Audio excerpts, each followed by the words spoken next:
¿Qué tal? Muy buenas noches. Pues doctora, pues ya se aprobó en el Congreso de la Unión esta desaparición del INAI y otros órganos autónomos estatales. ¿Esto qué representa para la transparencia en nuestro país? Bueno, en realidad, la desaparición del INAI la semana pasada hice referencia a esa discusión y a la desaparición de los otros 6 órganos autónomos. Este hecho se votó ya en la Cámara de Diputados y, pues, en la Cámara de Senadores probablemente se va a ratificar, con lo cual se confirma la desaparición.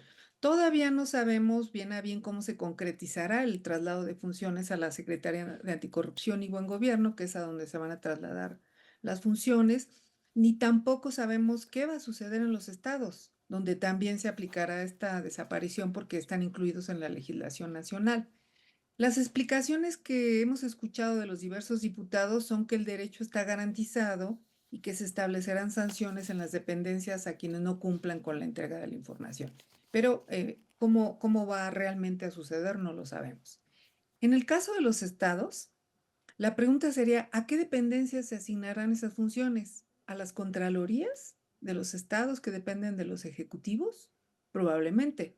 El caso de los estados es especial porque si bien es muy cierto que fue donde los espacios fueron más capturados por los intereses de los gobiernos, no debemos olvidar que en esas capturas participaron los partidos políticos.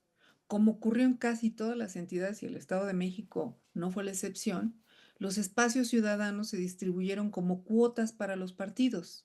Inútil era concursar por un espacio, ya que estaban acordados de antemano por las estructuras partidistas y los gobiernos locales. Y de esta manera llegaron a los órganos estatales de acceso a la información miembros del PRI, del PAN, del PRD y más recientemente de Morena, lo mismo que personas, digamos, afines a los gobiernos.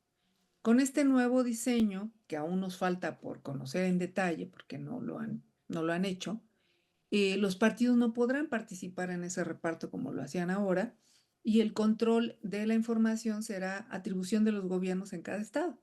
Por lo tanto, la garantía del derecho a la información dependerá en función otra vez del diseño que se establezca, pero del control de los intereses de los gobiernos locales, sin que sepamos todavía cómo se garantizará el derecho a saber y la protección de nuestros datos personales.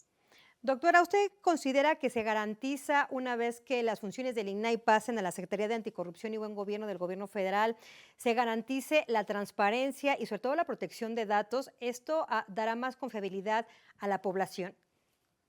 Yo no lo sé, no lo sé, tendríamos que ver cómo va a funcionar primero, porque una de las hay muchas cosas, o sea, el INAI no era un ente impoluto, no, tenía muchos problemas, como ya se evidenciaron, pero una de las cosas que sí era importante del INAI era la autonomía respecto al gobierno.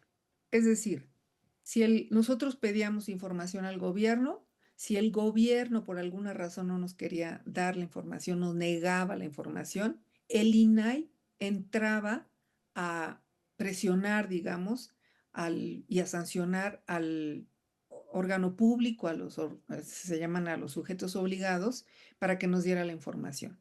Ahora es el gobierno es el que va a decidir si nos da la información o no, y quién lo va a presionar, quién lo va a sancionar si no cumple.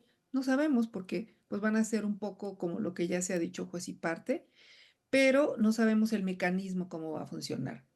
Es cierto que en los órganos hubo mucha corrupción, es cierto que hubo mucha captura, pero ¿cuál es el equilibrio entre las dos cosas? De un órgano del que no podemos apostar al 100% porque estaba capturado, pero un espacio donde ahora se pretende que todo se controle y se centralice en las oficinas de los gobiernos. No sé, creo que hace falta un término medio, pero bueno, vamos a ver cómo funciona, cuáles son las propuestas, porque la reglamentación que realmente va a decir cómo va a funcionar, esa todavía no se ha hecho.